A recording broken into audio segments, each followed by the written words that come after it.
الحمدللہ رب العالمین، الصلاۃ والسلام علی سید الانبیاء والمرسلین، اما بعد،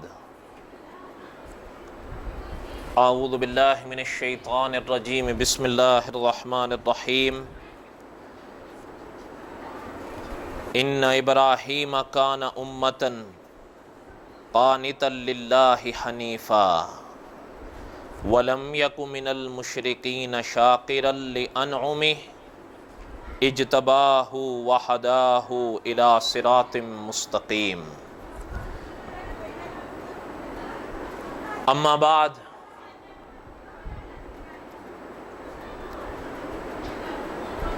وقال اللہ تعالی ما كان محمد ابا احد من رجالکم ولکن رسول اللہ وخاتم النبیین وکان اللہ بکل شیء علیما۔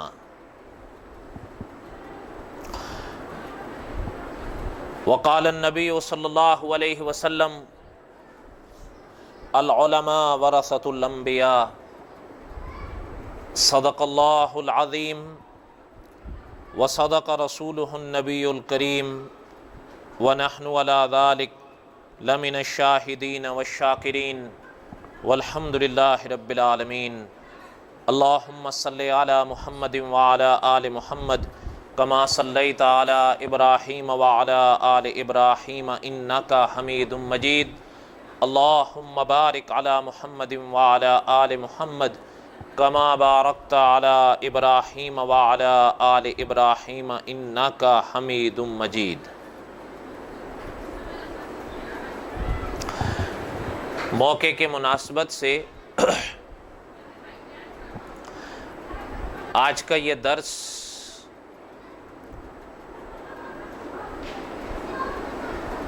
عالم اسلام کی عظیم شخصیت کے بارے میں رکھا ہے، چونکہ 5واں مہینہ جو ہے، اس 5ویں مہینے کی 29 تاریخ کو ان کا انتقال ہوا تھا، تو خیال آیا بھئی چلیں، بعض دوستوں نے رائے دی کہ ان پر کچھ باتیں عرض کر دی جائیں، جیسے کہ شاید تقریباً سال ایک پہلے مولانا قاسم نانوتوی رحمۃ اللہ علیہ پر ایک درس ہوا تھا، اور جہاں تک اندازہ ہوا اس سے کافی لوگ استفادہ کیے اور کر بھی رہے ہیں، تو سوچ رہے ہیں چلیں حضرت کے متعلق کچھ باتیں، کچھ یادیں عرض کریں۔ امید ہے کوئی نہ کوئی بات اپنے پلے، کوئی نہ کوئی بات آپ کے پلے پڑ جائے۔ وہ شخصیت ہیں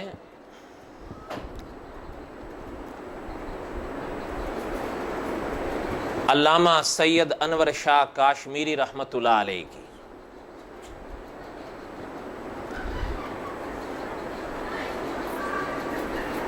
ابھی میں نے ایک آیت پڑھی ہے قرآن پاک کی،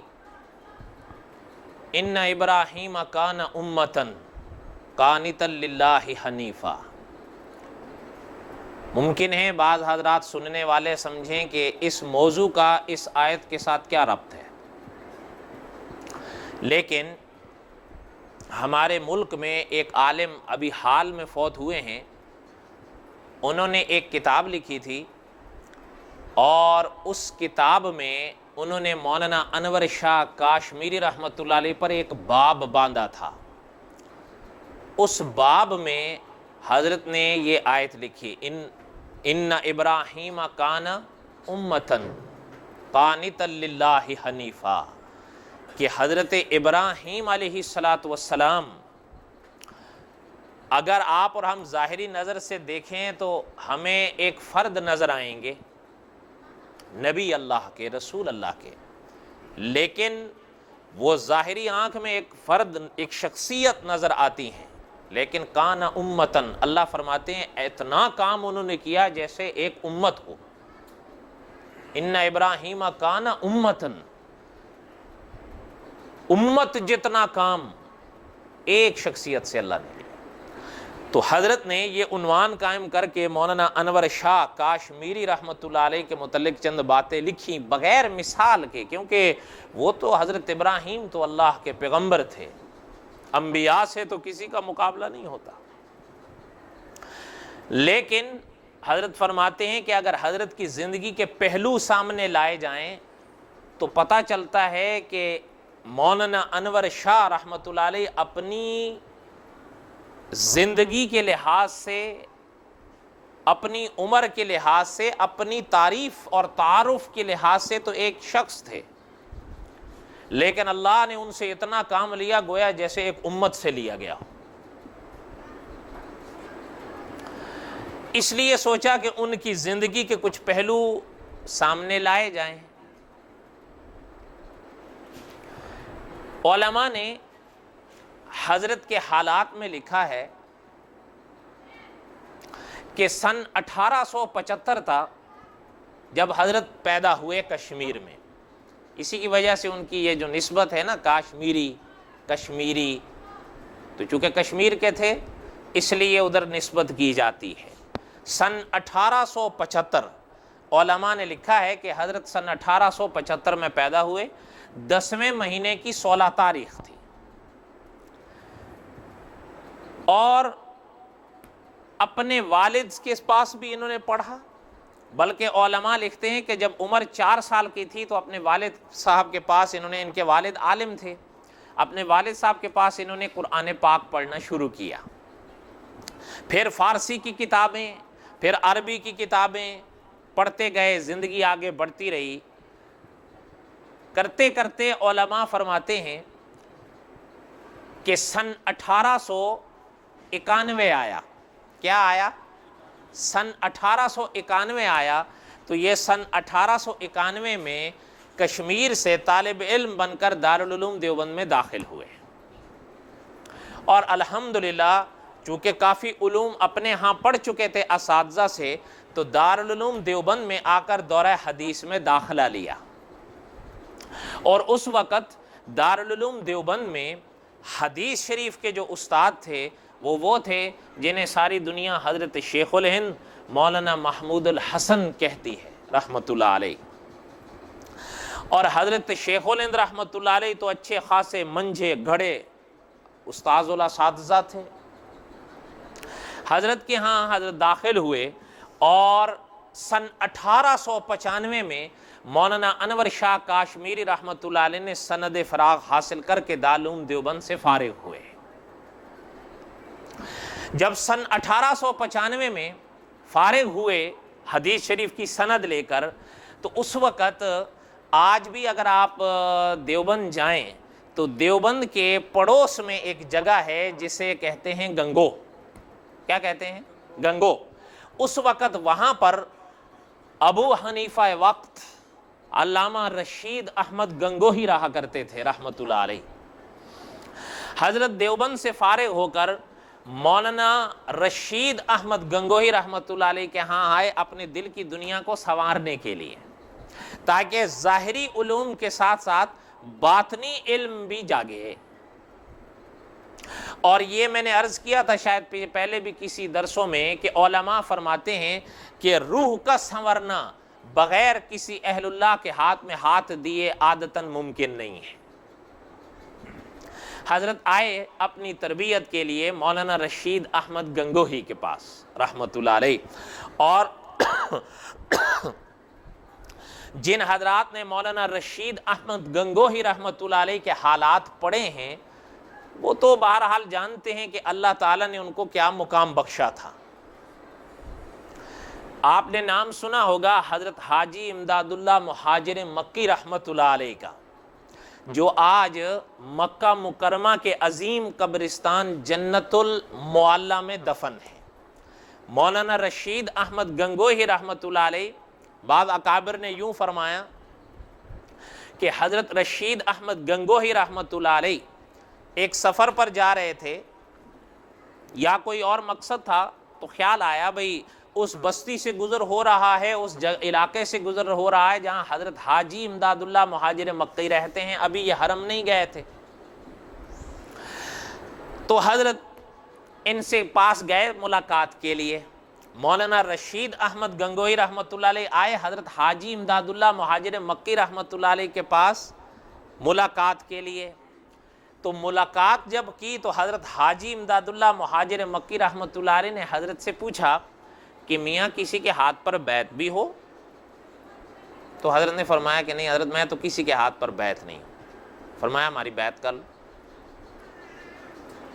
اب وہ خاموش ہو گئے.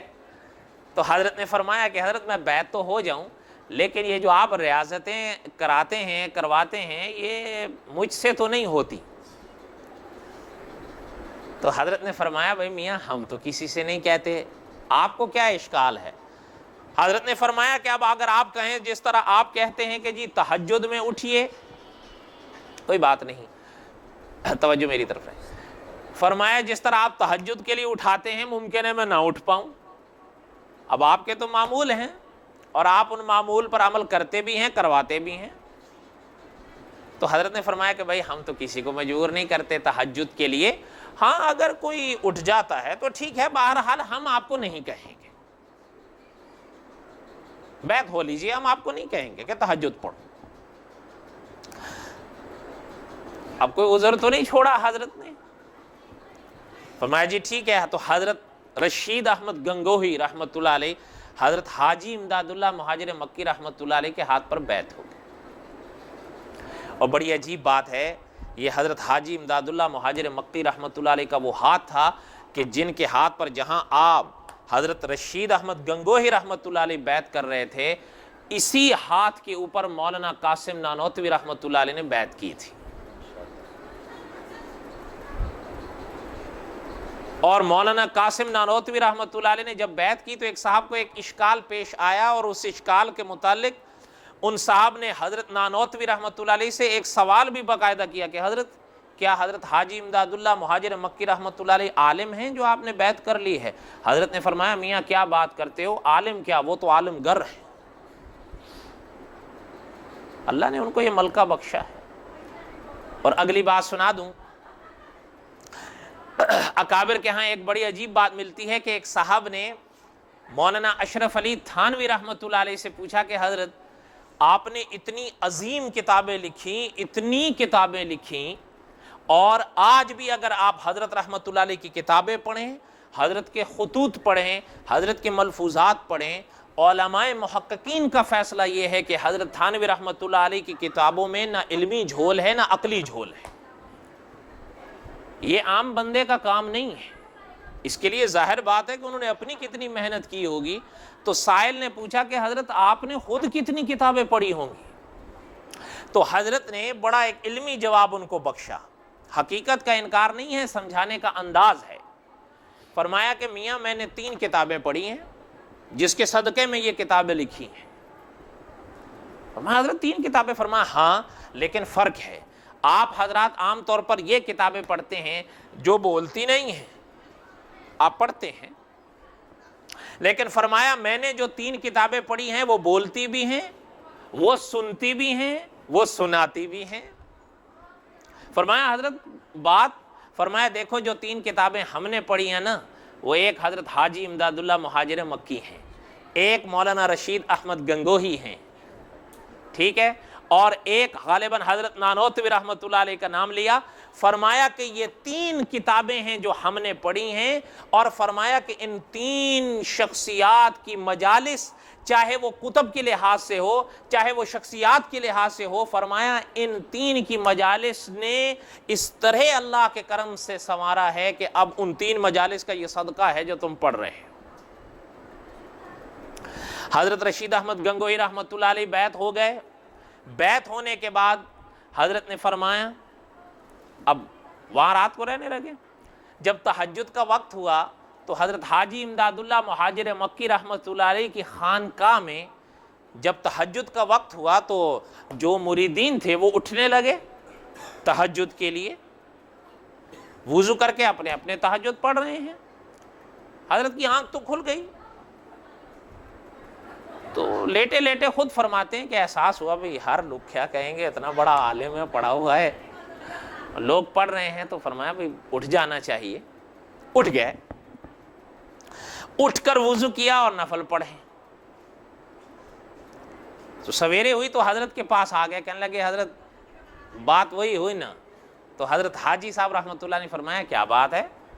کہنے لگے دیکھیں آپ نے فرمایا تھا کہ مجھے تہجد کے لیے نہیں اٹھایا جائے گا. تو فرمایا ہوا کیا؟ فرمایا دیکھیے میں نے تہجد پڑھی ہے. تو فرمایا میاں بھائی پڑھی ہے تو بات یہ ہے ہم نے تو آپ سے نہیں کہا پڑھو, وہ تو اس ماحول اور اس صحبت کا اثر تھا کہ جہاں اللہ نے ان کو توفیق دی اللہ نے آپ کو بھی توفیق دے دی, ہم نے تو نہیں اصرار کیا تھا کہ اٹھو. اب وہ خاموش ہو گئے, خاموش ہو گئے. علماء نے قصہ مختصر یہ ہے, مفتی تقی عثمانی صاحب بھی لکھتے ہیں 42 دن حضرت کی صحبت میں رہے. حضرت حاجی امداد اللہ مہاجر مکی رحمۃ اللہ علیہ کی صحبت میں 42 دن رہے. 42 دن کے بعد اب حضرت کی خانقاہ سے جانے کی اجازت مانگی تو حضرت نے فرمایا کہ اب آپ کو اجازت بھی دیتے ہیں, اب آپ کو خلافت بھی دیتے ہیں. 42 دن کے بعد, جہاں پہلے 42 دن پہلے مرید بن کے داخل ہوئے تھے, 42 دن کے بعد خود پین بن کے باہر آئے. اور علماء نے ایک بڑی عجیب بات لکھی ہے کہ حضرت حاجی امداد اللہ مہاجر مکی رحمۃ اللہ علیہ نے ایک بار خط لکھا مولانا رشید احمد گنگوہی رحمۃ اللہ علیہ کو. حضرت حاجی امداد اللہ مہاجر مکی رحمۃ اللہ علیہ کی زندگی کا پھر بعد کا حصہ حرم میں گزرا. حضرت واپس تشریف, حضرت کو خط لکھا اور اس خط میں حضرت حاجی امداد اللہ مہاجر مکی رحمۃ اللہ علیہ نے مولانا رشید احمد گنگوہی رحمۃ اللہ علیہ سے حال پوچھا کہ آپ کا حال کیا ہے. یاد رکھیے گا مرشد جو سوال کرے اس کا صحیح جواب دینا چاہیے. یہاں ریا ویا کا کوئی مسئلہ نہیں ہے. کوئی آپ سے ڈاکٹر سوال کرے اس کو صحیح جواب دینا چاہیے یا نہیں. ماں باپ کوئی سوال کریں ان کو صحیح جواب دینا چاہیے. بعض اکابر نے فرمایا ہے, تجربہ یہ ہے, بعض اکابر نے فرمایا ہے, فہم یہ ہے کہ 3 ایسے ہیں جن سے کچھ نہیں چھپانا چاہیے. 3 رشتے ایسے ہوتے ہیں جن سے کچھ نہ چھپانا چاہیے. فرمایا ایک ہوتا ہے ماں باپ کا رشتہ, ایک ہوتا ہے ڈاکٹر اور مریض کا رشتہ, اور فرمایا ایک ہوتا ہے اکابرین کا رشتہ کہ جن کے ہاتھ پر بیعت ہو, اگر وہ کوئی سوال کرتے ہیں یا آپ کے اندر کوئی مرض پیدا ہو رہا ہے تو ان کو بتانے میں بخل مت کرو. سمجھ رہے ہیں؟ حضرت نے پوچھا ان سے آپ کا حال کیا ہے. ان دنوں میں علماء نے فرمایا کہ ایک عجیب حال طاری رہتا تھا حضرت رشید احمد گنگوہی پر رحمۃ اللہ علیہ. تو حضرت نے جو خط لکھا نا حضرت کو, تو مولانا تھانوی رحمۃ اللہ علیہ فرماتے ہیں کہ حضرت رشید احمد گنگوہی رحمۃ اللہ علیہ نے اس خط میں لکھا کہ حضرت حال یہ ہے کہ الحمدللہ اللہ کی عنایت, اللہ کا کرم ان پر. فرمایا حضرت اب شریعت طبیعت بن گئی, اور فرمایا شریعت طبیعت بن گئی ہے, کسی کی تعریف کرنے سے کسی کی مذمت کرنے سے طبیعت پر اب کوئی اثر نہیں پڑتا. اور فرمایا کہ دین کے مسئلے کے بارے میں کوئی مسئلہ ایسا نہیں ہے جس کے بارے میں ذہن میں کوئی شک یا اشکال پیدا ہو. حضرت تھانوی رحمۃ اللہ علیہ فرماتے ہیں جب حضرت حاجی امداد اللہ مہاجر مکی رحمۃ اللہ علیہ کو حضرت کا یہ جواب ملا, حضرت نے اللہ کی تعریف کر کے وہ خط سر پر رکھ لیا اور فرمایا اللہ یہ مقام تو آج تک ہمیں بھی نصیب نہیں ہوا ہے. یہ حضرت کے الفاظ تھے. ان کے ہاتھ پر بیعت ہوئے مولانا انور شاہ کاشمیری رحمۃ اللہ علیہ. حضرت کا تعارف تھوڑا سا اس لیے کرایا ہے تاکہ کچھ حضرت کے مقام اور حضرت کی ذات سے بھی شناسائی ہو جائے. حضرت انور شاہ کاشمیری رحمۃ اللہ علیہ ان کے ہاں اپنی تربیت کرتے رہے, کرواتے رہے. علماء فرماتے ہیں کہ جب دارالعلوم دیوبند سے فارغ ہوئے, اچھا ایک اور بات درمیان میں یاد آئی انور شاہ کاشمیری رحمۃ اللہ علیہ کی, وہ بھی سن لیں, پتہ نہیں بعد میں کہیں ذہن سے نہ نکل جائے, آئی ہے تو محفوظ ہو جائے گی. مولانا انور شاہ کاشمیری رحمۃ اللہ علیہ دین حاصل کرنے کشمیر سے دیوبند آئے تھے. تاریخ ہے یہ حضرت کی, کشمیر سے دیوبند آئے دین حاصل کرنے. تو حضرت کا ایک بڑا عجیب فرمان علماء نے لکھا ہے کہ حضرت فرماتے تھے کہ ہم کشمیر سے دیوبند دین حاصل کرنے آئے تو ہمیں دینداری نظر آئی 4 لوگوں میں. ہمیں وہ دینداری 4 لوگوں میں ملی. کتنے لوگوں میں؟ ہاں، بڑوں کی باتیں بڑی ہوتی ہیں، یہ یاد رکھیے گا، بڑوں کی باتیں بڑی ہوتی ہیں. حضرت نے فرمایا وہ دینداری ہمیں 4 میں نظر آئی.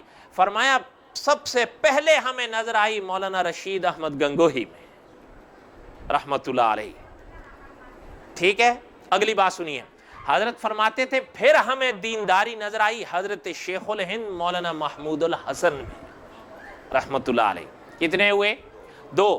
فرمایا تیسری ہمیں دینداری نظر آئی حضرت رائے پوری رحمت اللہ علیہ میں. یہ حضرت رائے پوری رحمت اللہ علیہ کون سے ہیں؟ یہ حضرت شاہ عبد الرحیم صاحب رائے پوری رحمت اللہ علیہ اس زمانے کے بڑے اکابرین میں سے تھے، اولیاء اللہ میں سے تھے. حضرت نے ان کی زیارت کی ہے، اور اسی کی طرف حضرت نے یہ جو اشارہ فرمایا کہ ہمیں حضرت رائے پوری میں یا دینداری نظر آئی. ایک بات درمیان میں یاد آئی، وہ بھی سن لیں. حضرت رائے پوری رحمت اللہ علیہ کے حوالے سے یہاں لکھی بھی نہیں ہے.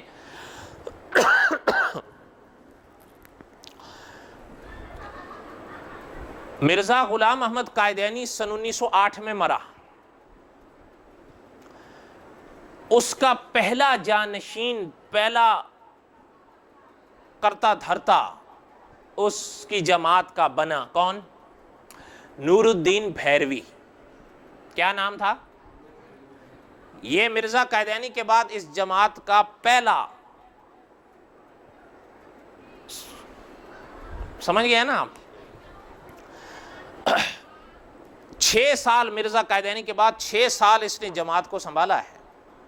اور بہرحال خوبی مان لینی چاہیے، امین صاحب رحمۃ اللہ علیہ فرمایا کرتے تھے چاہے وہ کسی میں بھی ہو، علماء نے جہاں تک اس کو دیکھا ہے، اس کو سمجھا ہے، علماء نے بہرحال اس چیز کا اعتراف کیا ہے کہ علم تھا اس کے پاس.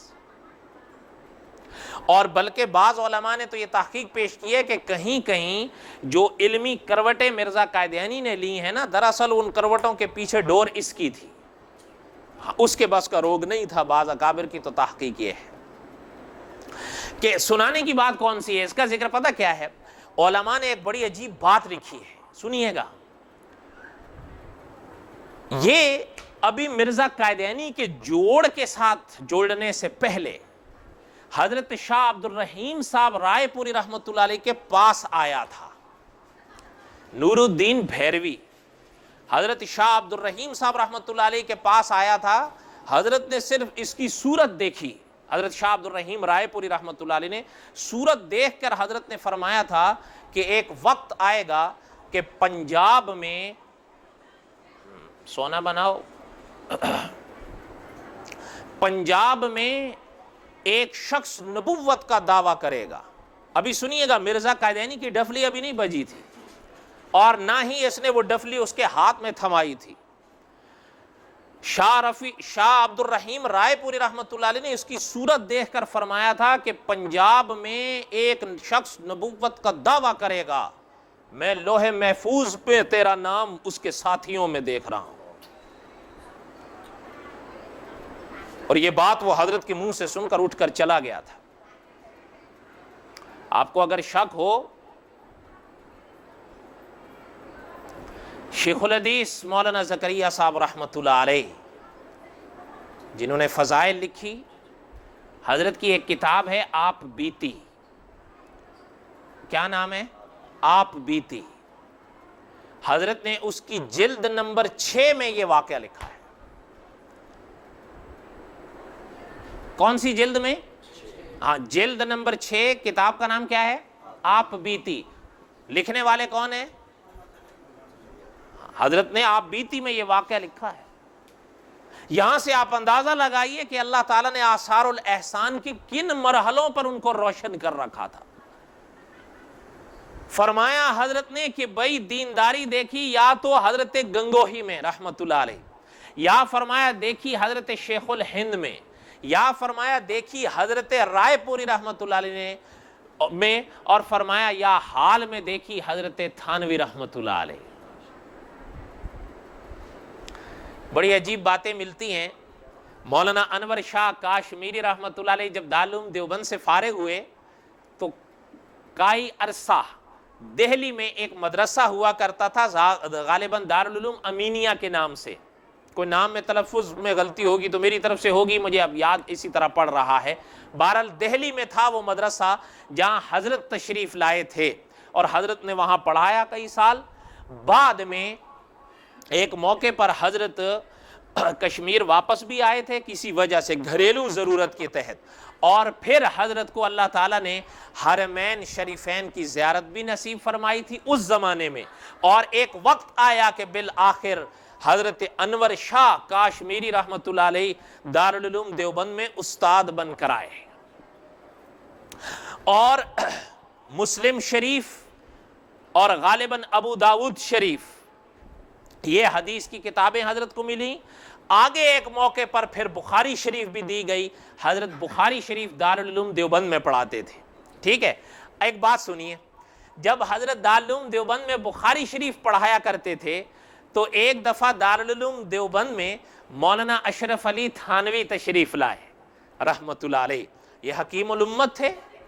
تو اس زمانے میں دارالعلوم دیوبند میں ایک محتمم صاحب ہوا کرتے تھے، مولانا محمد احمد صاحب رحمۃ اللہ علیہ، ان کی بھی ایک اپنی داستان ہے، بہرحال وہ میں چھوڑتا ہوں۔ علماء ان کو کہا کرتے ہیں بڑے محتمم۔ کیا کہا کرتے ہیں؟ بڑے محتمم۔ حضرت تھانوی رحمۃ اللہ علیہ نے جب فارغ ہوئے تو اجازت چاہیے حضرت سے کہ ہمیں اجازت دیں، تو حضرت نے فرمایا محتمم صاحب نے کہ حضرت یہ دارالعلوم آپ کی سرپرستی میں چلتا ہے، آپ کی نگرانی میں چلتا ہے، آپ کی دعاؤں سے چلتا ہے، ہم چاہتے ہیں کم از کم آپ مولانا انور شاہ کاشمیری رحمۃ اللہ علیہ کے درس میں ایک بار بیٹھ تو جائیں کہ حضرت کیسے پڑھا رہے ہیں۔ تو فرمایا بالکل بالکل۔ اب حضرت انور شاہ کاشمیری رحمۃ اللہ علیہ اس موقع پر بخاری پڑھا رہے تھے کہ حضرت تھانوی رحمۃ اللہ علیہ آ کر طلباء میں بیٹھ گئے۔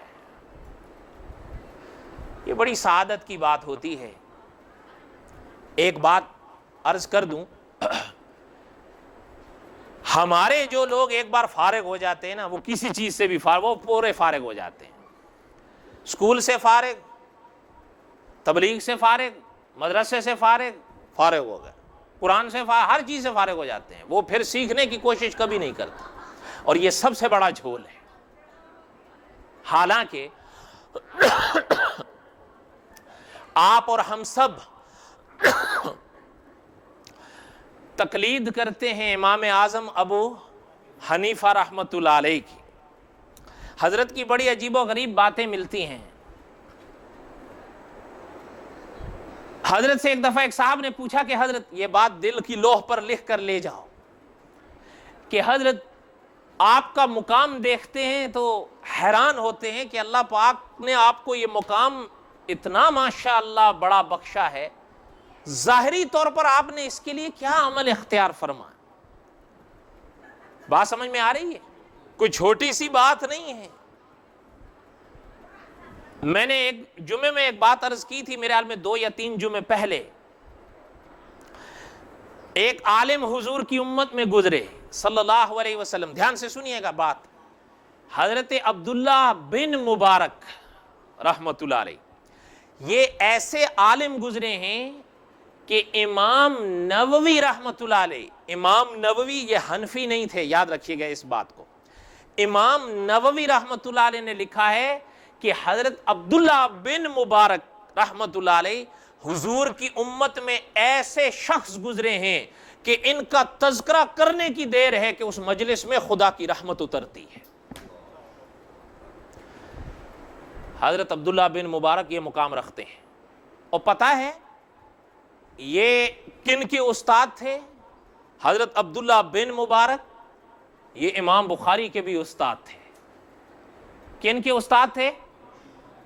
اور اگلی بات سنیے، آپ سمجھ بھی گئے ہوں گے، خود شاگرد امام اعظم ابو حنیفہ کے تھے۔ تو امام اعظم ابو حنیفہ امام بخاری کے کیا لگے؟ استاد یا دادا استاد؟ استاد یا دادا استاد؟ اب وہ کہتے ہیں امام بخاری کو تو حدیثیں آتی تھی لیکن امام ابو حنیفہ کو صرف 17 حدیثیں آتی تھی۔ علماء کا فیصلہ یہ ہے یہ جھوٹ ہے۔ کیا ہے؟ یہ جھوٹ ہے، یہ مقام ہے۔ بات جو سنانے کی تھی، کوئی بات سمجھ میں آ رہی ہے؟ میں تو کچھ اور سوچ کے آیا تھا، پتہ نہیں یہ مضمون میرے ذہن میں تھا بھی نہیں، بس اب چل رہا ہے تو بس چل رہا ہے۔ کیا خیال ہے؟ امام صاحب رحمۃ اللہ علیہ سے کسی نے پوچھا کہ حضرت اللہ نے یہ جو مقام آپ کو بخشا، یہ دولت کیسے پائی آپ نے؟ ظاہری عمل کے حوالے سے پوچھا جاتا ہے نا، دین تو اللہ کی ہوتی ہے۔ فرمایا اچھا یہ جواب بھی دیکھیں آپ، وقت کا امام، استاذ الاساتذہ، اور امام محمد رحمۃ اللہ علیہ جیسے عالم کے استاد، کہ جن کو اس دن کسی صاحب نے ایک بات بڑی عجیب لکھی تھی، وہ واقعہ ایسا نہیں ہے، ایسے ہی انٹرنیٹ پر ڈال دی ہے، وہ واقعہ ایسا نہیں ہے، سنیے گا، وہ جو واقعہ انہوں نے لکھا وہ ایسا نہیں ہے، واقعہ ملتا جلتا ہے اس سے جھول ہوا ہے۔ علماء نے جو واقعہ لکھا ہے وہ یہ تھا کہ ایک اہل کتاب کی نظر امام محمد رحمۃ اللہ علیہ کی ایک کتاب پر پڑھی، اور غالباً حضرت کی وہ کتاب ہے المبسوط، جس پر حضرت کی اس صاحب کی نظر پڑی تھی۔ اس نے وہ کتاب پڑھ کر لا الہ الا اللہ محمد الرسول اللہ پڑھا تھا، اور پتہ اس نے اس موقع پر یہ بات فرمائی تھی کہ جب چھوٹے محمد کے علم کا یہ عالم ہے تو بڑے محمد کے علم کا کیا عالم ہوگا، صلی اللہ علیہ وسلم۔ اس بات نے مجھے حضور کا کلمہ پڑھایا ہے۔ بات سمجھ میں آئی ہے؟ اصل واقعہ یہ ہے، وہ ایسے ہی انٹرنیٹ پر ڈال دیتے ہیں، کسی کو دیکھو حضرت آدم کی عمر ڈال رہے ہیں، کسی کو دیکھو پتہ نہیں کیا ڈال رہے ہیں، کسی کو دیکھو کیا ڈال رہے ہیں، کو اللہ علمان والحفیظ ہے۔ حضرت نے ان صاحب نے پوچھا کہ حضرت آپ کو یہ مقام، حضرت نے فرمایا بھائی دیکھو، اس مجلس میں جو حضرت نے جواب دیا، حضرت نے فرمایا دیکھو، جو جانتے تھے وہ کبھی بتانے میں بخل نہیں کیا، جو نہیں جانتے تھے وہ کبھی پوچھنے میں حیا نہیں کی۔ بس دریا بکوزہ جواب ہے اگر غور کریں تو۔ حضرت نے فرمایا جو جانتے تھے وہ کبھی دوسروں کو بتانے میں بخل نہیں کیا۔ بخل کس کو کہتے ہیں؟ کنجوسی کو۔ اور فرمایا جو جانتے تھے وہ بتانے میں کنجوسی نہیں کی، جو نہیں جانتے تھے تو جاننے میں حیا نہیں کی۔ سمجھ رہے ہیں بات کو؟ اس لیے کبھی کوئی بات نہ جانے، حضور صلی اللہ علیہ وسلم کا فرمان ہے سوال میں شفا ہے۔ ہندوستان کے عظیم عالم مولانا ابو بکر غازی پوری رحمت اللہ علیہ، حضرت کی ہر کتاب کے سرک ورق پر حضور کی یہ حدیث لکھی ہوتی ہے کہ سوال میں شفا ہے۔ بات سمجھ میں آ رہی ہے؟ نہیں آ رہی ہے؟ حضرت تھانوی رحمت اللہ علیہ آ کے طلبہ میں بیٹھ گئے، بات یاد ہے؟ آ کر بیٹھ گئے طلبہ میں، حضرت انور شاہ کاشمیری رحمت اللہ علیہ بخاری پر درس دے رہے ہیں، بخاری پر درس دیا، اور حضرت تھانوی رحمت اللہ علیہ آخر تک بیٹھے۔ جب فارغ ہوئے حضرت اٹھے تو حضرت نے کیا ارشاد، حضرت کے چہرے پر مسکراہٹ تھی۔ حضرت تھانوی رحمت اللہ علیہ نے فرمایا اس درس کا ایک ایک لفظ ایک ایک کتاب بن کے رسالہ بن سکتا ہے، ایسا درس تھا۔ اور بڑوں کی سند سند ہوتی ہے، سمجھ رہے ہیں بات؟ بڑوں کی سند سند ہوتی ہے۔ مولانا انور شاہ کاشمیری رحمت اللہ علیہ دارالعلوم دیوبند میں استاد ہے، پڑھانے لگے، پڑھا رہے ہیں۔ اب حضرت کی زندگی کے تو بڑے عجیب و غریب واقعات ہیں۔ میں آپ کو حضرت کی زندگی کا ایک آخری واقعہ سناتا ہوں، کیونکہ سارے گوشے تو نہیں سنائے جا سکتے، لیکن وہ ایک سنا دیتا ہوں جس سے عام طور پر لوگ واقف نہیں ہیں۔ کہیں تو سنا دوں، اور انشاءاللہ وہ پورا بھی ہو جائے گا، پونا گھنٹہ بہت ہے، 3 بجے تک وہ پورا ہو جائے گا۔ دھیان سے اس واقعے کو سنیے۔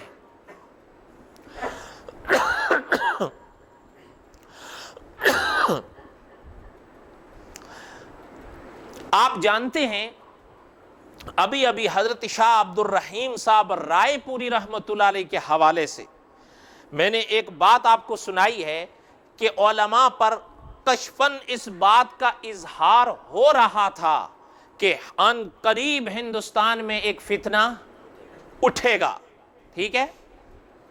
اور وہاں اب علماء حق کی ضرورت پڑے گی. کیوں؟ اس لیے کہ حضور صلی اللہ علیہ وسلم نے فرمایا العلماء ورثۃ الانبیاء. وہ فتنہ 14ویں صدی کا فتنہ، اور اس فتنے کو کیا کہتے ہیں؟ یہ آپ جانے نہ جانے، پاکستان میں ایک عالم ہوئے، اب تو فوت ہو گئے، علامہ شمس الحق افغانی رحمت اللہ علیہ. نام سنا ہے؟ ہاں ہاں ہاں ہاں. یہ ایسے صاحب علم تھے کہ علماء فرماتے تھے کہ اگر سورۃ فاتحہ پہ درس دینے بٹھا دو، پوری سورہ فاتحہ میں 1 سال میں درس دیتے. اس واقعے کے علامہ شمس الحق افغانی رحمت اللہ علیہ راوی ہیں. راوی سمجھتے ہیں آپ کہ یہ واقعہ انہوں نے بیان کیا کہ مولانا انور شاہ کاشمیری رحمت اللہ علیہ کی زندگی کے آخری ایام کا وہ واقعہ ہے. وہ میں آگے سناؤں گا، لیکن اس موقع پر حضرت انور شاہ کاشمیری رحمت اللہ علیہ کا جو جملہ ملتا ہے نا، وہ ذہن میں ابھی ذہن نشین کریے کہ حضرت نے فرمایا تھا میں نے تاریخ اسلام کا مطالعہ کیا ہے، لیکن تاریخ اسلام میں اتنا بڑا کوئی فتنہ آج تک نہیں اٹھا جتنا یہ ہے. حالانکہ اس وقت کے علماء فرماتے ہیں کہ اس وقت یہ فتنہ ابھی ابھی ابھر رہا تھا، لیکن حضرت نے اپنے فراست ایمانی سے دیکھا کہ یہ فتنہ کہاں جائے گا. اس موقع پر حضرت انور شاہ کاشمیری رحمت اللہ علیہ نے جو محنتیں کی ہیں وہ تاریخ میں مثالی ہیں، لیکن میں وہ سارے واقعات تو نہیں سنا سکتا. مرزا غلام احمد قادیانی کہاں کا تھا؟ قادیان کا. آپ کو پتا ہے مولانا انور شاہ کاشمیری خود قادیان آئے تھے، خود قادیان آئے تھے. وہ ایک واقعات ہیں، میں آپ کو ایک واقعہ سناتا ہوں، وہ ذہن میں رکھیے. جب یہ فتنہ اٹھ رہا تھا اور پھیلتا جا رہا تھا، ایک موقع علماء حق اپنے لحاظ سے، زبان سے، قلم سے، ہاتھ سے، ہر لحاظ سے، مال سے، جان سے، جس طریقے سے بھی ان سے بن پڑ رہا تھا، علماء اس فتنے کا مقابلہ کر رہے تھے. اس سے پہلے میں آپ کو ایک حدیث سناتا ہوں. آپ نے نام سنا ہوگا، حدیث شریف کی ایک کتاب ہے مشکات شریف. مدارس میں جو نصاب پڑھایا جاتا ہے طلباء کو، جس نصاب کو پڑھ کر طالب علم عالم بنتا ہے، اس نصاب کو کیا کہتے ہیں؟ درس نظامی. درس نظامی. اس درس نظامی کے اندر بھی یہ شامل ہے مشکات شریف. مشکات شریف کے آخری صفحے پر یہ حدیث ہے حضور صلی اللہ علیہ وسلم کی. یاد رکھو گے، حضور صلی اللہ علیہ وسلم نے فرمایا کہ میری امت میں ایک قوم آئے گی. حضور کے الفاظ پر غور کریں، پتہ چل رہا ہے کہ وہ قوم حضور کی حیات میں نہیں، بعد میں آئے گی. حضور نے فرمایا میری امت میں، اور یہاں سے بھی پتہ چل رہا ہے کہ وہ حضور کی ہی. حضور نے فرمایا میری امت میں ایک قوم آئے گی،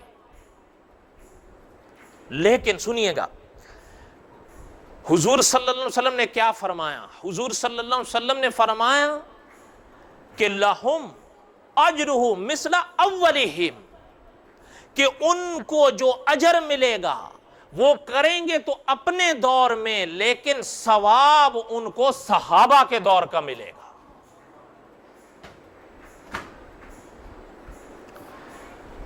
بات سمجھ میں آئی ہے کہ نہیں آئی ہے؟ پھر سے سنیں. حضور صلی اللہ علیہ وسلم نے فرمایا، اب ترجمہ سنیے. حضور صلی اللہ علیہ وسلم نے فرمایا میری امت میں ایک قوم آئے گی، وہ عمل اپنے دور میں کریں گے، لیکن حضور نے فرمایا کہ ان کو ثواب صحابہ کے دور کا ملے گا. مثلی اولی، ان کو پہلوں کا ثواب ملے گا.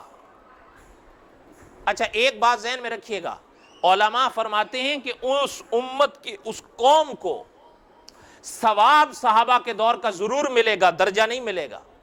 یہ یاد رکھیے گا، ثواب میں اور درجے میں فرق ہوتا ہے.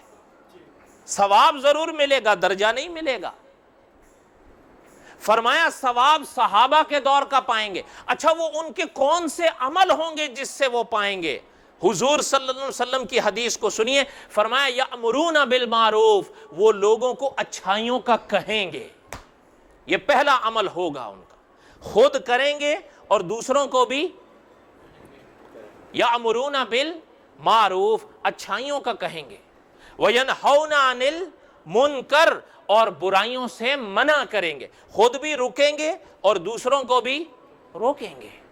اور آگے فرمایا وَيُقَاتِلُونَ أَهْلَ الْفِتَنِ، اور اہل فتنہ سے وہ قتال کریں گے. کیا کریں گے؟ مقابلہ کریں گے، قتال کریں گے. یہ تو ہے اس حدیث شریف کا ترجمہ. علماء احناف میں ایک عالم گزرے ہیں 10ویں صدی میں. کون سی صدی میں؟ 10ویں صدی میں. ملا علی قاری رحمت اللہ علیہ، حضرت نے مشکات شریف کی شرح لکھی ہے. مرقات، حدیث شریف کی کتاب کا نام ہے مشکات، حضرت نے اس کی شرح لکھی مرقات 10 جلدوں میں. اور حضرت نے وَيُقَاتِلُونَ أَهْلَ الْفِتَنِ، اس لفظ کا شرح سمجھائی ہے کہ اس لفظ کی شرح کیا ہے. حضرت نے فرمایا کہ جو قتال کیا جائے گا نا اہل فتنہ سے، وہ 2 طرح سے ہوگا. کس طرح سے ہوگا؟ فرمایا یا تو وہ ہوگا ہاتھ سے. کس سے ہوگا؟ ہاتھ سے. کہ جب کوئی فتنہ سامنے آتا ہے اور وہ ہتھیار استعمال کرتا ہے تو ادھر سے بھی جو ہتھیار سے اس کا جواب دے گا اس حدیث شریف کا وہ مصداق بنے گا. ٹھیک ہے؟ اور فرمایا کہ جو فتنہ تلوار اور ہاتھ سے نہیں آئے گا، ان کے زمانے میں یہ بندوق، یہ ایٹم نہیں ہوتا تھا. ٹھیک ہے، تلوار ہوتی تھی، نیزے ہوتے تھے، تیر ہوتے تھے.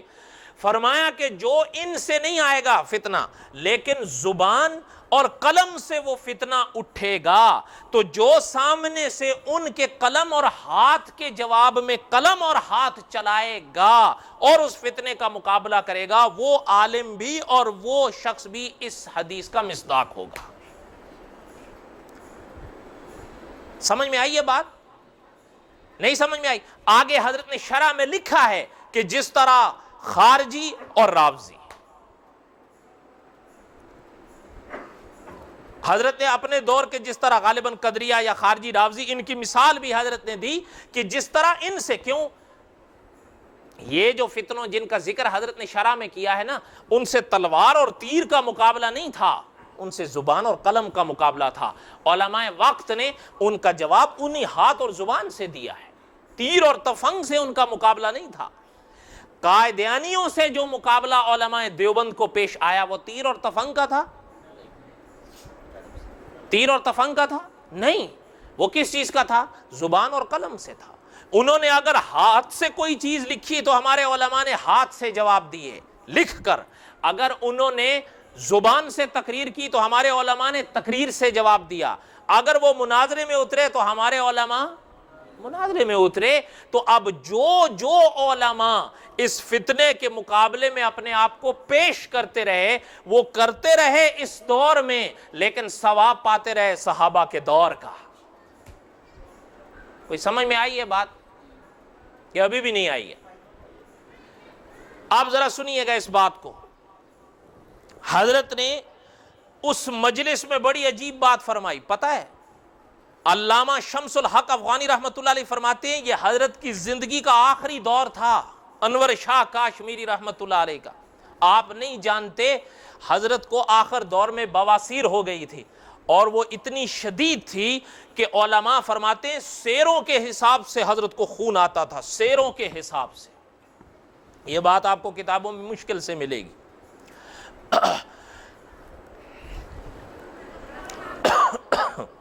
بات سمجھ میں آ رہی ہے؟ حضرت نے علماء کو بلایا دیوبند کی مسجد میں اس حال میں بھی حضرت ساری ساری رات ٹہلتے تھے، نیند نہیں آتی تھی انہی کی فکر میں۔ حالانکہ میں نے ابھی کہا کہ اس دور کی تاریخ کو پڑھیں، یہ ابھی تو نکل رہے تھے، ابھی وہ موقع نہیں آیا تھا، لیکن حضرت کے سامنے اس کا وہ الہام تھا کہ ہم تیری تبلیغ کو دنیا کے کناروں تک پہنچائیں گے۔ حضرت سمجھ رہے تھے کہ اس الہام کے پیچھے کون سی طاقت کام کر رہی ہے، یہ الہام آسمانوں کا نہیں ہے۔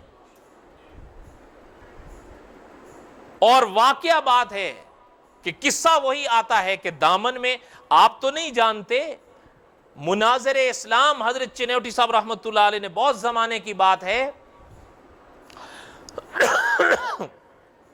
اس وقت قائدیانیت کی جماعت کو مرزا ناصر سنبھالا کرتا تھا۔ اس نے اپنی زندگی میں ایک اعلان کیا تھا کہ ہم 10 لاکھ مترجم قرآن پاک کے نسخے امریکہ میں تقسیم کریں گے، اور انہوں نے کیے۔ حضرت چنیوٹی صاحب رحمۃ اللہ علیہ فرمایا کرتے تھے، ہم جس ہوٹل کے کمرے میں گئے ہیں ہمیں وہاں مترجم قرآن پاک ملا ہے اور انہی کا ترجمہ ملا ہے۔ کوئی کافر عیسائی اگر دین اسلام کی روشنی کے لیے چلا ہے، دینے والے نے اس کو اٹھا کے مرزا قادیانی کا ترجمہ دیا ہے، وہ اپنے ہی انجانے میں ادھر آنے کے بجائے ادھر چلا گیا۔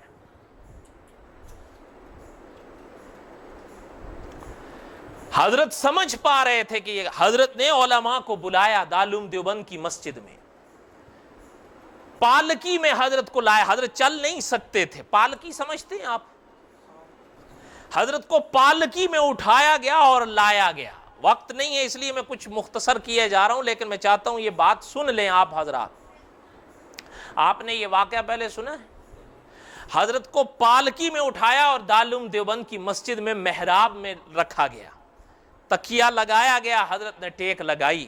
حضرت نے ایک بات تو وہ ارشاد فرمائی جو ابھی آپ نے سنی ہے، ابھی آپ نے سنی ہے، اور کہ عالم اسلام کی تاریخ کو میں نے پڑھا ہے، اتنا بڑا کوئی فتنہ۔ اور پتہ ہے حضرت نے اس موقع پر جو بات سناؤں نا آپ کو، علماء فرماتے ہیں حضرت نے دوسری بات یہ ارشاد فرمائی کہ جو شخص اس مرحلے پر دین اسلام کے دفاع میں اپنے آپ کو پیش کرے گا، چاہے مال کے لحاظ سے چاہے جان کے لحاظ سے، حضرت نے فرمایا جتنی خوشی حضور کو اس امتی کے اس عمل سے ہوگی کسی عمل سے نہیں ہوگی۔ اور علامہ شمس الحق افغانی رحمۃ اللہ علیہ فرماتے ہیں پھر حضرت جوش میں آئے اور حضرت نے فرمایا کہ جو شخص اس عقیدے کی تحفظ اور اس فتنے کے لیے راہ میں نکلے میں اس کے جنت کی ضمانت دیتا ہوں۔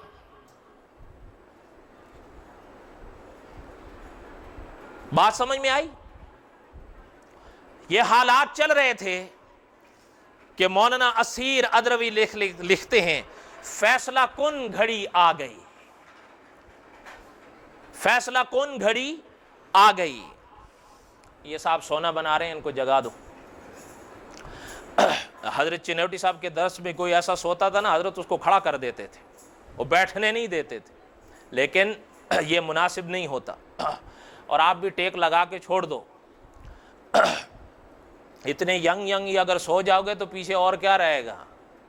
بھئی کوئی بوڑھا سو جائے تو ہم تعویل بھی کر لیں گے، ینگوں کو تو نہیں سونا چاہیے۔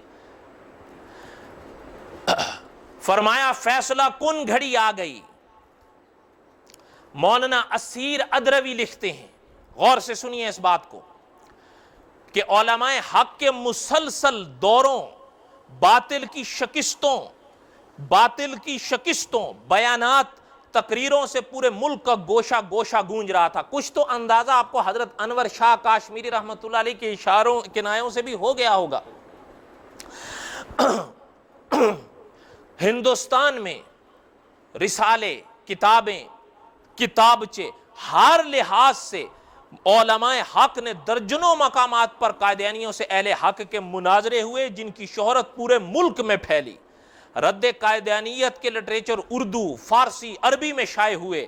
اس طرح قائدیانیت کو بے نقاب کرنے میں علماء حق نے کوئی کوتاہی نہیں کی، لیکن ضرورت اس بات کی تھی کہ عدالت کے ذریعے بھی قائدیانیوں کے بارے میں ایک فیصلہ لیا جاتا۔ سمجھ رہے ہیں کہ نہیں سمجھ رہے ہیں؟ اچھا، مسئلہ کیا تھا کہ اگر انگریزی عدالت میں ریکارڈ بن جائے، کیوں؟ اس وقت برٹش انڈیا تھا، پاکستان ابھی وجود میں، بنگلہ دیش ابھی وجود میں، اور ہندوستان پر بھی ہندو کی حکومت ابھی، وہ پورا برٹش انڈیا تھا۔ عدالتیں کن کے ماتحت تھیں؟ اگر انگریزی عدالت میں ریکارڈ بن جائے تو یہ ایسا کارنامہ ہوگا جو کسی کے مٹائے مٹ نہ سکے گا۔ ایسا ہی ہے یا نہیں کہ اللہ کی عنایت سے وہ موڑ آ گیا؟ وہ کیسے آیا؟ سنیے گا۔ مولانا انور شاہ کاشمیری رحمت اللہ علیہ دارالعلوم دیوبند سے ایک وجہ سے رخصت ہو کر خود ڈھابیل چلے گئے تھے۔ ڈھابیل کہاں؟ ڈھابیل چلے گئے تھے۔ کیوں چلے گئے تھے؟ اب میں وہ قصہ چھوڑتا ہوں، وہ آپ سب کے حضرات کے جاننے سے کوئی اتنا وہ بھی نہیں ہے۔ حضرت کی وہ بات نظم کے متعلق تھی۔ کس کے متعلق تھی؟ نظم۔ وہ اتار چڑھاؤ آ جاتا ہے۔ حضرت ڈھابیل چلے گئے۔ حضرت کی وہاں پر جب طبیعت بھی خراب ہوئی، لیکن کسی ضرورت کے تحت واپس دیوبند تشریف لائے تھے۔ جس موقع کا میں آپ کو واقعہ سنانے چلا ہوں، دیوبند میں آئے ہوئے تھے اور بیماری ان کی ذہن نشین کریں کہ سیروں کے حساب سے خون آ رہا تھا۔ وہ دیوبند میں ہی تھے اور طبیعت بالکل ناساز تھی۔ بڑی عجیب بات ہے، وہ بھی سن لیں، پتہ نہیں رہ نہ جائے۔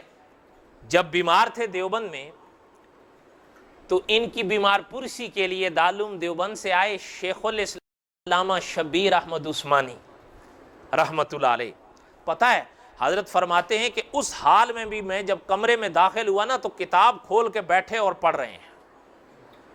فرمایا کہ اب کہ میں بیٹھا، دعا سلام کے بعد میں نے عرض کیا کہ حضرت یہ کیا کر رہے ہیں؟ اس حال میں بھی آپ کتاب پڑھیں، اس بیماری کی حالت میں بھی؟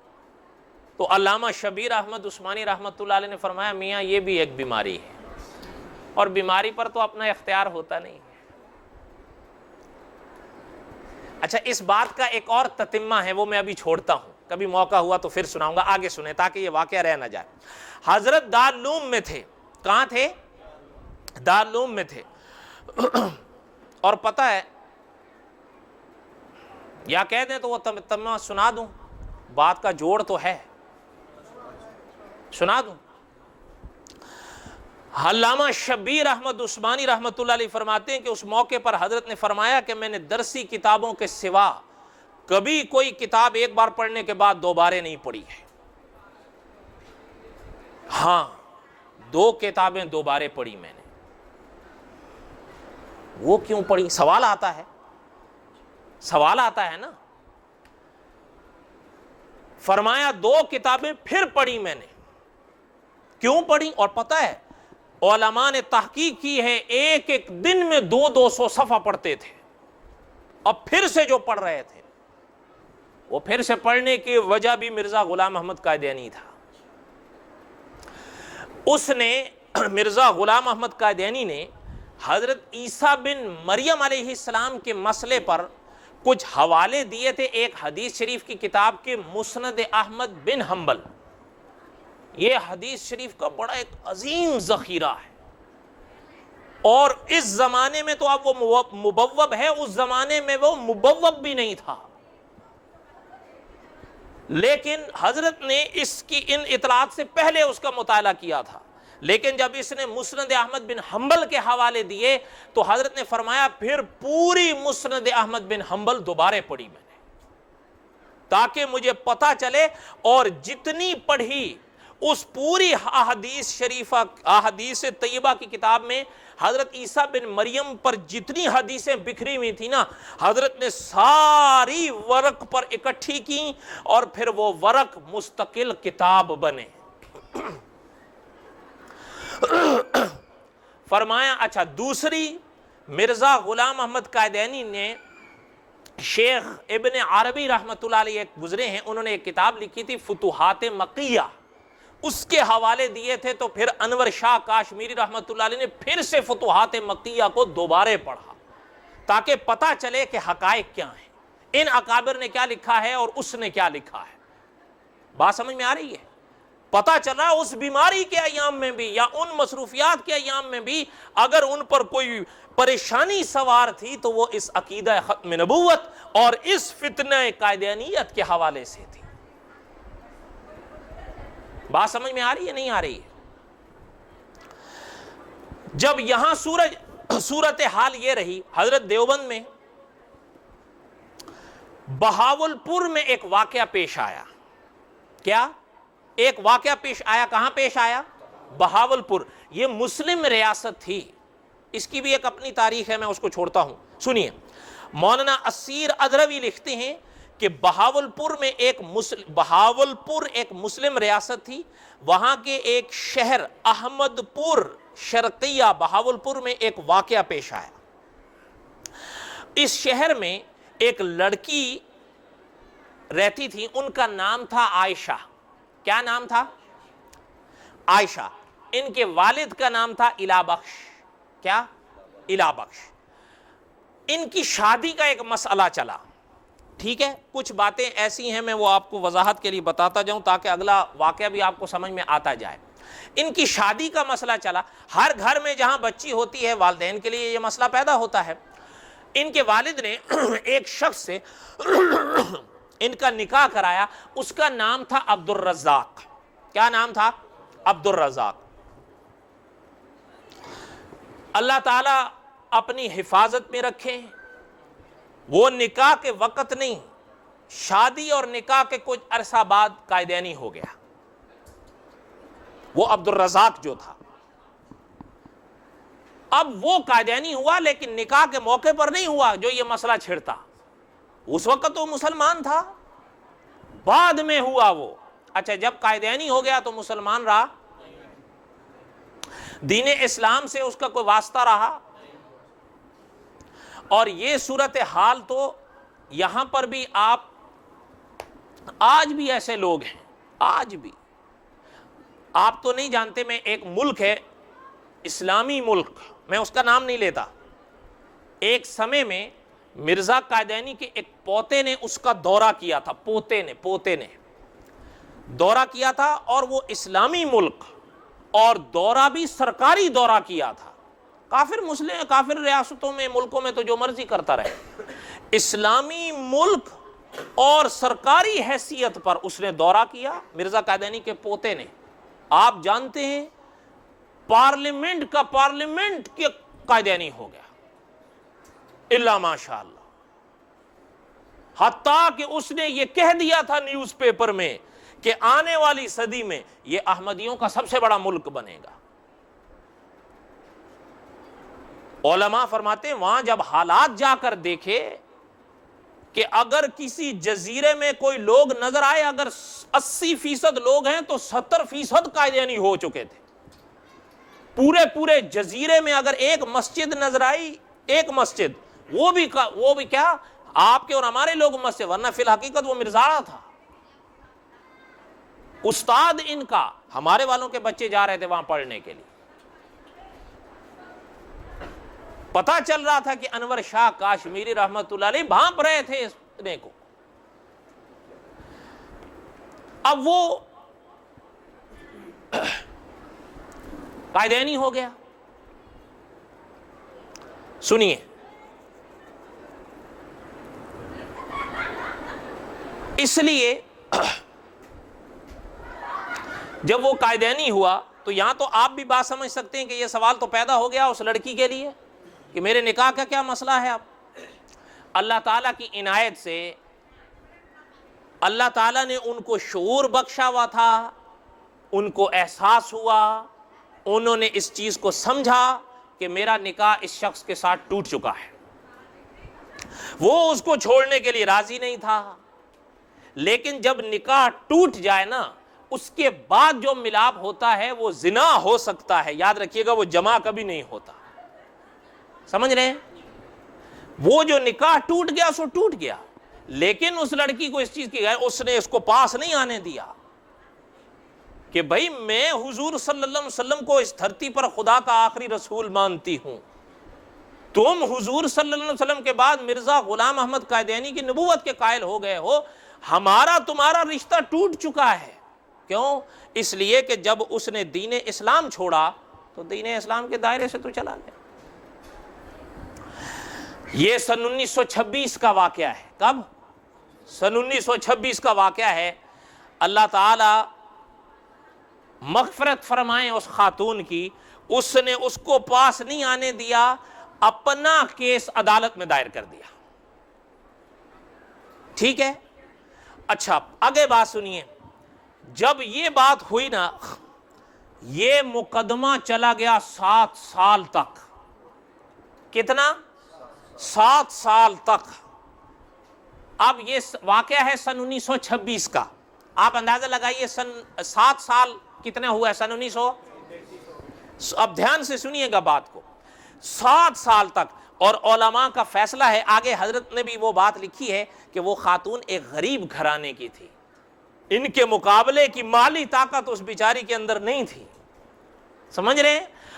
اچھا مسئلہ کیا پیش آیا؟ سنیے، مسئلہ یہ پیش آیا کہ جب بہاولپور کی بڑی عدالت میں یہ مقدمہ گیا تو اس فائل کے اوپر یہ پیغام لکھا پچھلے جج نے کہ اس بات کی پوری تحقیق کیا جائے، دونوں فریق کے بڑے احباب اور علماء کو بلایا جائے اور ان سے پوچھا جائے کہ یہ کیا ماجرا ہے۔ اب دونوں فریق سے کیا مراد ہے؟ چونکہ وہ قائدینی ہو گیا تو وہ اپنے والوں کو لائے گا، اور یہ لڑکی مسلمان تھی تو یہ کن کو لائیں گی؟ مولانا اسیر نے بھی آگے لکھا ہے کہ جس وقت یہ بات چلی، یاد رکھیے گا ابھی تقسیم ہند نہیں ہوئی ہے، ٹھیک ہے؟ قائدیان بھی اسی ملک کا حصہ ہے، اور آپ اور ہم بھی ابھی، ہم تو نہیں تھے اس وقت، دادے پردادے ہوتے تھے۔ انہوں نے کیا کیا کہ جب یہ اطلاع قائدیان پہنچی، مولانا اسیر ادروی بھی لکھتے ہیں کہ قائدیان کا تو بیت المال کھل گیا، بڑے بڑے ان کے جو اچھا بول سکتا تھا، جو اچھا جان سکتا تھا، عربی، اردو، فارسی، پیسے کے پیسے لگا دیے کہ ہر صورت میں اس مقدمے کو جیتنا ہے۔ اچھا اب ادھر یہ لڑکی غریب تھی، اب ان کے لیے کون ان کو قابو کرنا بھی تو کسی عام مولوی کا کام نہیں ہے۔ حضرت چنیوٹی صاحب رحمۃ اللہ علیہ فرماتے تھے کہ ایک نہیں کئی ایسے نوجوانوں کا پتہ چلا جو قائدینی ہوئے۔ فرمایا ان کے پاس جب میں جا کر پوچھا کہ تم قائدینی کیوں ہوئے، کہتا تھا جی مجھے تو ایک آدمی نے میرے اوپر محنت کی، وہ میرا دوست تھا، اس نے محنت کی، میں نے اس کو کہا کہ آؤ میں آپ کو مولوی صاحب کے پاس لے جاتا ہوں، مولوی صاحب اگر لاجواب ہو گئے تو میں مان لوں گا تو سچا ہے۔ میں لے کے گر گیا ہوں اپنی مسجد کے مولوی صاحب نے، لیکن الٹا مولوی صاحب کیا کہتا ہے، مرزا قائدینی جھوٹا ہے، یہ ہے وہ ہے، وہ لانتی ہے، فلاں ہے فلاں ہے، بس اس کے بعد وہ اس کی کسی بات کا جواب نہیں دے سکا۔ میں سمجھ گیا کہ یہ مولوی صاحب ہمارا جھوٹا ہے۔ اس کی وجہ کیا ہوتی تھی؟ اس لیے کہ وہ کبھی جانتے ہی نہیں تھے کہ اس نے کیا لکھا ہے، وہ کیا پڑھا۔ جب تک جانیں گے نہیں تو علاج خاک کریں گے۔ اور یاد رکھیے گا حضرت حاجی امداد اللہ مہاجر مکی رحمت اللہ علیہ، حضرت فرمایا کرتے تھے کہ اللہ میاں تک پہنچنے کی اتنی راہیں ہیں جتنی مخلوق کی سانسیں ہیں، آپ کی ہم سب کی منزل ایک ہے، ٹھیک ہے، راہ دوسری بھی ہو سکتی ہے۔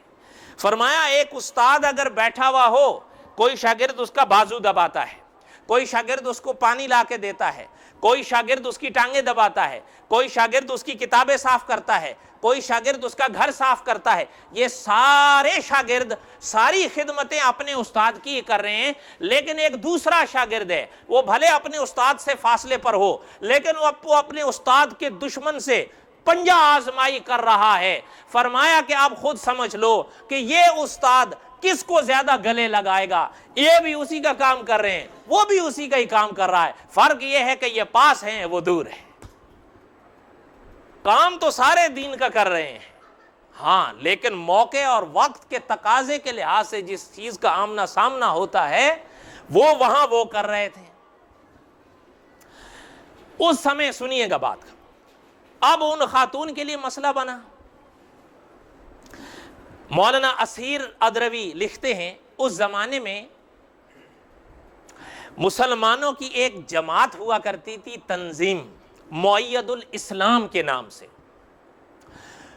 ٹھیک ہے، وہ اس جماعت میں ایک عالم ہوا کرتے تھے مولانا محمد حسین صاحب رحمۃ اللہ علیہ.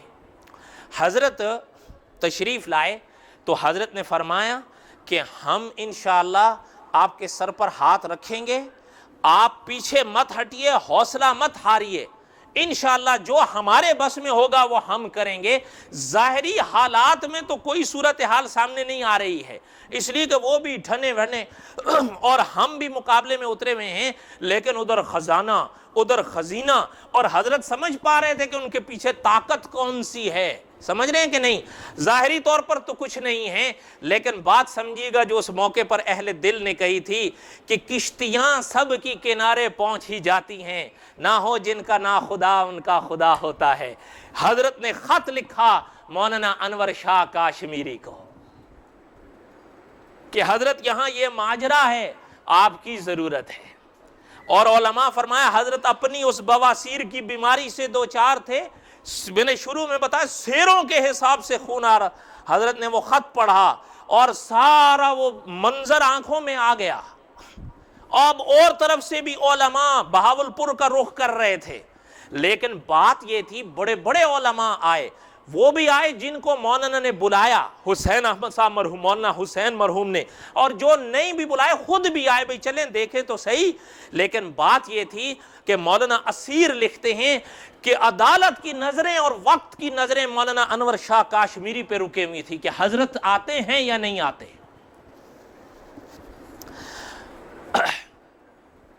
حضرت کو وہ خط ملا, حضرت نے ارادہ کیا کہ میں جاؤں گا. اطباء آڑے آگے, انہوں نے فرمایا حضرت آپ کی یہ حالت نہیں ہے, دیوبند کہاں, بہاولپور کہاں, آپ نہیں جا سکتے. تو حضرت نے بڑی عجیب بات اٹھتے کہ ارشاد فرمائی, فرمایا میاں اگر اس عقیدہ ختم نبوت کی راہ میں انور شاہ کاشمیری کی جان کام آ جاتی ہے تو میرے لیے یہ سب سے بڑی سعادت ہے, میں جاؤں گا, جس حالت میں بھی ہوں جاؤں گا. اسی طرح خون بہتا ہوا, جس طریقے سے بھی ہوا کپڑے باندھے, لباس کسا, جیسے بھی ہوا چلے اور دیوبند سے چلے. لیکن بڑی عجیب بات ہے, ساتھ میں اپنے شاگرد بھی لے کر چلے, ساتھ میں اپنے شاگرد بھی لے کر چلے. اصل میں تو یہ ان کی پوری ایک ٹیم تھی علماء کی جن کو مولانا انور شاہ کاشمیری رحمۃ اللہ علیہ نے تیار کیا تھا. بڑی عجیب بات ہے, آپ نے نام سنا ہوگا سید عطا اللہ شاہ بخاری رحمۃ اللہ علیہ. حضرت کا ایک لقب بڑا مشہور ہے, کیا لقب تھا سید عطا اللہ شاہ بخاری کا؟ نہیں شاہ جی نہیں, یہ حال ہے نا بھائی, امیر شریعت. کیا تھا؟ امیر شریعت. آپ کو پتا ہے یہ لقب سید عطا اللہ شاہ بخاری رحمۃ اللہ علیہ کے دینے والے مولانا انور شاہ کاشمیری ہیں, اور حضرت انور شاہ کاشمیری ہونے کے باوجود سید عطا اللہ شاہ بخاری کے ہاتھ پر بیعت کی ہے. فرمایا اچھا پتہ ہے, آپ تو جانے نہ جانے مولانا انور شاہ کاشمیری رحمۃ اللہ علیہ دیوبند سے چلے. دیوبند سے جب چلے آپ خود احساس کر سکتے ہیں کہ کس مشکل کا سامنا تھا ان کو. سید عطا اللہ شاہ بخاری رحمۃ اللہ علیہ نے بڑا ایک عجیب جملہ فرمایا تھا انور شاہ کاشمیری کی یاد میں. کسی نے ان سے کہا کہ حضرت پتہ ہوا کیا تھا, مولانا انور شاہ کاشمیری رحمۃ اللہ علیہ نے جہاں ختم نبوت اور دین اسلام اور احادیث کی محنت کی تھی, ابھی میں نے بتایا دارالعلوم دیوبند کے بعد کہاں تشریف لائے تھے؟ ڈھابیل. سید عطا اللہ شاہ بخاری رحمۃ اللہ علیہ اپنی زندگی میں ڈھابیل آئے تو کسی نے پوچھا بھئی حضرت انور شاہ کاشمیری رحمۃ اللہ علیہ کا کچھ تعارف کرا دے. تو بڑے عجیب بات فرمائی, فرمایا میاں میں اپنے اندر یہ طاقت نہیں پاتا کہ انور شاہ کاشمیری کا تعارف کرا سکوں جو اللہ نے ان کو مقام بخشا ہے. البتہ میرے دل میں جو الفاظ آ رہے ہیں وہ سنا رہا ہوں کہ انور شاہ کاشمیری رحمۃ اللہ علیہ کون؟ فرمایا انور شاہ کاشمیری رحمۃ اللہ علیہ وہ کہ صحابہ کا قافلہ جا رہا تھا, یہ پیچھے رہ گئے.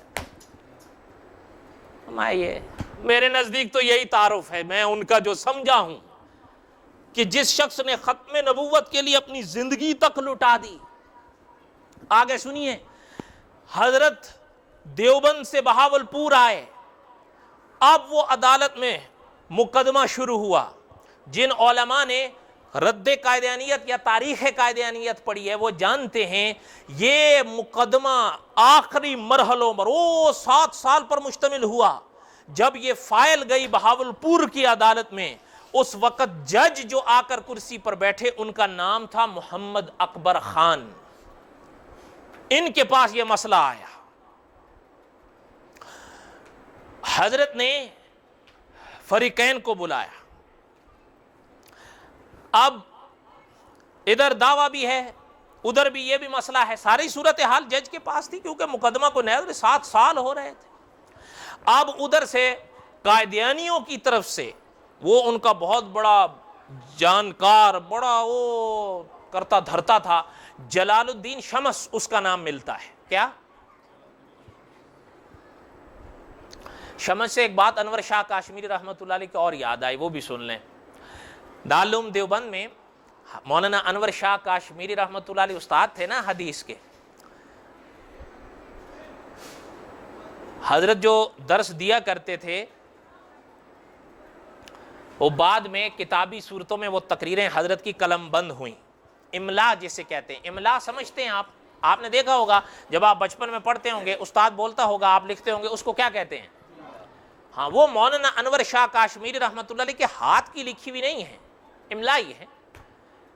مفتی تقی عثمانی صاحب نے لکھا ہے کہ ہم نے ان اکابر سے جنہوں نے مولانا کا درس سنا ہے نا ان سے خود سنا ہے کہ ان کتابوں میں مولانا کے درس کی جو چھلک ہے نا وہ صرف 25% تک آ سکی ہے. اور شیخ الحدیث مولانا ادریس کاندلوی رحمۃ اللہ علیہ مولانا انور شاہ کاشمیری کے شاگرد تھے. حضرت نے لکھا ہے، یہ بھی بتا دوں، حضرت نے لکھا ہے کہ مولانا انور شاہ کاشمیری رحمۃ اللہ علیہ کے درس کو دکھایا نہیں جا سکتا، ہاں صرف بتایا جا سکتا ہے. کیوں؟ کچھ چیزیں دیدنی ہوتی ہیں اور کچھ چیزیں. مولانا درس دے رہے تھے اور درس بھی بخاری پر، اور طلبہ نے فرمایا کہ وہ بڑا عجیب و غریب درس تھا. مولانا اپنے حال میں آئے ہوئے تھے اور بخاری کا درس، تو درس جاری کرتے کرتے کرتے بس حضرت نے تقریر روک دی اور فرمایا بھائی میاں شمس بھائی چلے گئے ہیں تو لہٰذا اب آپ لوگ بھی جاؤ، باقی درس آئندہ. اور وہ طلبہ سب ادھر دیکھنے لگے بھی ادھر بھائی شمس کون ہے.